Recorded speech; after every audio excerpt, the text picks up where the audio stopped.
വയനാട്ടിൽ മത്സരിക്കാൻ ഒരുങ്ങുന്ന രാഹുൽ ഗാന്ധി എസ്ഡിപിഐയുടെയും ജമാഅത്ത് ഇസ്ലാമിയുടെയും സ്ഥാനാർത്ഥിയെന്ന് കോടിയേരി ബാലകൃഷ്ണൻ. താമര ചിഹ്നത്തിൽ സ്ഥാനാർത്ഥി പോലും ഇല്ലാത്തിടത്താണ് രാഹുൽ ഗാന്ധി ബിജെപിയെ നേരിടാൻ എത്തുന്നത് എന്നും കോടിയേരി ബാലകൃഷ്ണൻ കുറ്റപ്പെടുത്തി. ന്യൂനപക്ഷ ധ്രുവീകരണമുണ്ടാക്കി ഇടതുപക്ഷത്തെ തകർക്കാനാണ് UDF ശ്രമിക്കുന്നതെന്നാണ് കോടിയേരിയുടെ ആരോപണം. UDFിൽ ജമാഅത്തെ ഇസ്ലാമിയും SDPIയുമുണ്ട്. ഈ മുന്നണിയിൽ മത്സരിക്കാനാണ് രാഹുൽ വരുന്നത്. അങ്ങനെയെങ്കിൽ രാഹുലിനെ തോൽപ്പിച്ച നാടെന്ന ഖ്യാതി കേരളത്തിനുണ്ടാവുമെന്നും കോടിയേരി പറഞ്ഞു.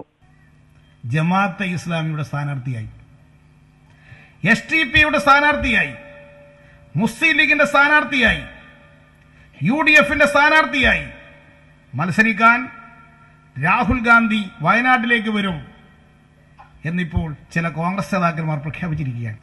രാഹുൽ ഗാന്ധി കേരളത്തിൽ ഇവിടെ വന്ന് മത്സരിക്കുന്നതിലും നമുക്കൊരു പ്രശ്നവുമില്ല. കാരണം നമുക്കൊരു സൗകര്യം കിട്ടും. എന്താ സൗകര്യം? രാഹുൽ ഗാന്ധിയെ കേരളത്തിൽ തോൽപ്പിച്ചു എന്നൊരു പേര് നേടാൻ ഈ കേരളത്തിന് അവസരം കിട്ടും. രാഹുൽ ഗാന്ധി ഇവിടെ വന്ന് മത്സരിക്കുകയാണെങ്കിൽ BJPയെ മടയിൽ പോയി പരാജയപ്പെടുത്തേണ്ടതിന് പകരം താമര ചിഹ്നത്തിൽ ഒരു സ്ഥാനാർത്ഥി പോലുമില്ലാത്തിടത്താണ് രാഹുൽ മത്സരിക്കുന്നത്. വടകരയിൽ ആദ്യം പരിഗണിച്ചത് T സിദ്ദിഖിനെയാണ്. എന്നാൽ RSS നിർദ്ദേശത്തെ തുടർന്നാണ് സിദ്ദിഖിനെ മാറ്റിയതെന്നും കോടിയേരി ആരോപിച്ചു. ഇടതുപക്ഷത്തെ തോൽപ്പിക്കാനാണ് കോൺഗ്രസും RSSും ഒരുമിക്കുന്നത്.